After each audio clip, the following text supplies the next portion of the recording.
నరం లేని నాలిక, నోటికొచ్చినటువంటి వాదన చేసేటటువంటి వాడు ఇవాళ దర్జాగా బతికేస్తున్నాడు. కంట్రోల్ లేనటువంటి జర్నలిజం అనాలే, లేకపోతే కనుక జర్నలిజం అనాలో తెలియనటువంటి పరిస్థితి.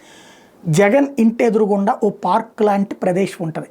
అక్కడ ఈ చెట్లు అవన్నీ ఉంటాయి. వాటికి ఇది ఆకు రాలే కాలంలో ఆకులు రావడం అవన్నీ కలిపి అదంతా ఆకులతో ఉన్నది. అక్కడ ఎవడో సిగరెట్ తాగాడో లేకపోతే చలిమంట వేసుకున్నాడు, కానీ అదంతా ఒక్కసారిగా మంటలు రేగినాయి. నిన్న జగన్ ఇంటి దగ్గర అగ్ని ప్రమాదం అన్నటువంటి అందరికీ తెలిసింది. సోషల్ మీడియాలో కూడా ఆ విజువల్స్ అయ్యి కొంతమంది పోస్ట్ చేశారు. వెంటనే పోలీసులు వాళ్ళు ఆర్పేశారు.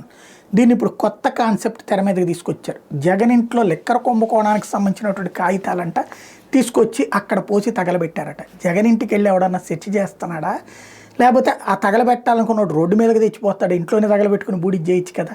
కామన్ సెన్స్తో ఆలోచిస్తే చాలా స్పష్టత ఉంటుంది. కానీ కామంతో ఆలోచించే రోజులు ఇప్పుడు వెంటాడుతున్నాయి.